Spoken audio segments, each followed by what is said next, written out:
Ako pala si Dads, isang OFW, 18 years sa Dubai, pero andito na ngayon sa Canada. Kabayan, napuno na naman ng snow yung driveway namin. So, ang kapal na binuhos ng snow ngayon sa magdamag. Halos isang dangkal. Oh, ganun ka kapal yung binuhos. Oh.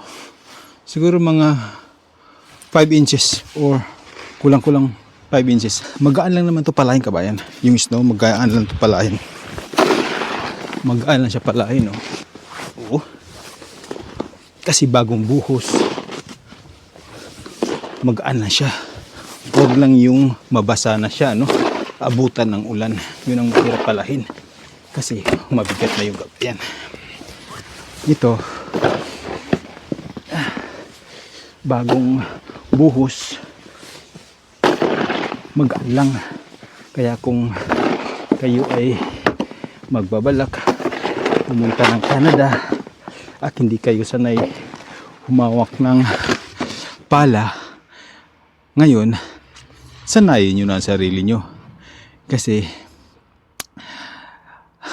asahan nyo na pagdating nyo sa Canada, magpapala at magpapala kayo, kabayan ng snow. Kaya sanayin nyo na yung sarili. Ang kaibahan sa pagpapala ng lupa sa snow, yung lupa mabigat kasi basa. Itong snow magaan lang sa palahin, pero na papawisan ka pa rin kahit sobrang lamig. Kaya pag ganitong kabubuhos lang ng snow, mas maigi na palahin na siya, no? Kasi mahirap kapag abutan ng ulan, kabayan. Mabigat ito, yung snow. Mabigat ito pag nabasa. Kaya habang ganito na medyo buwaghag pa siya, mas maigi na palahin na.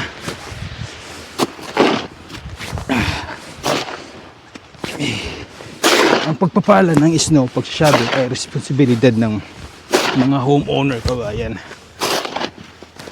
Kahit hindi ko ito bahay, nangungupaan lang ako dito, pero syempre tinutulungan ko yung landlord ko na magpala, no?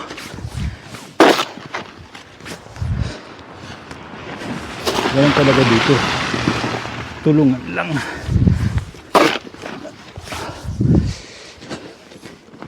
Noong unang dating ko dito, excited ako makita ng snow, pero ngayong tumagal na ako sa Canada, yung snow, yung lamig, parang sinusumpa ko na. Sa una lang masaya, kabayan. Habang tumatagal, hindi na siya masaya.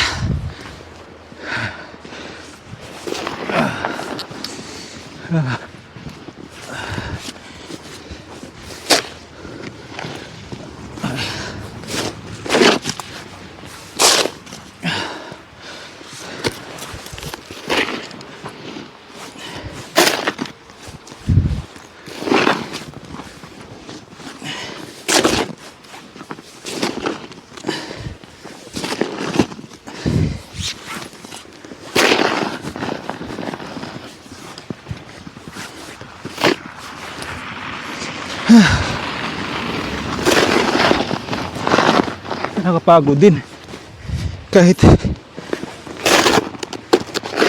ganito lang yung pinaala natin. Nakakahingal din kasi malaki yung shovel, nasa 4 na kilo, 3 kilo siguro yung laman nito ng snow. Ayan, kahit ganyan lang. So ayan, medyo clear na, ano? Napala na natin.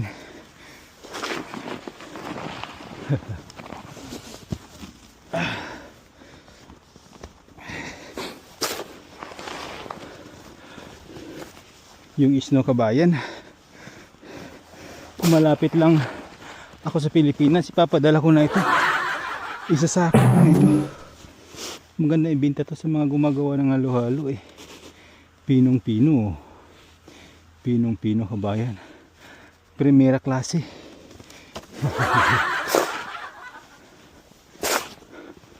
So ayan o.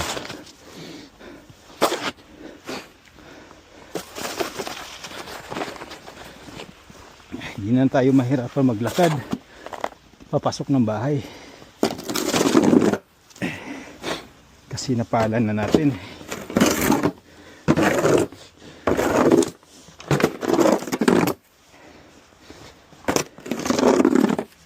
Ayan. Kahit wala tayong sasakyan, mas maigi na pinapala natin yung driveway. Kita nyo naman yung snow. Gabundok na. Yung pagpapala ng snow, hanggang dito lang tayo sa ating driveway. Yung pavement, yan pavement na yan, hindi na natin responsibilidad yan. Responsibilidad na ng gobyerno yan. So ayan, natapos na. Kahit yung sa hagdanan, hindi na namin pinapala yan. Dito naman kasi kami nadaan sa ano, sa aming basement.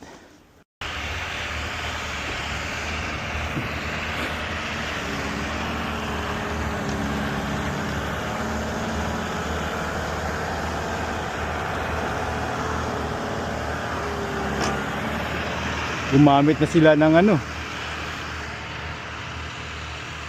traktor. John Deere pa yung machine. Hindi yan libre kabayan, may bayad yan. May bayad yan. Kinukontrata nila yung mga homeowner para linisin yung snow. Oh. Snow Quad yung company nila. Ang galing ano.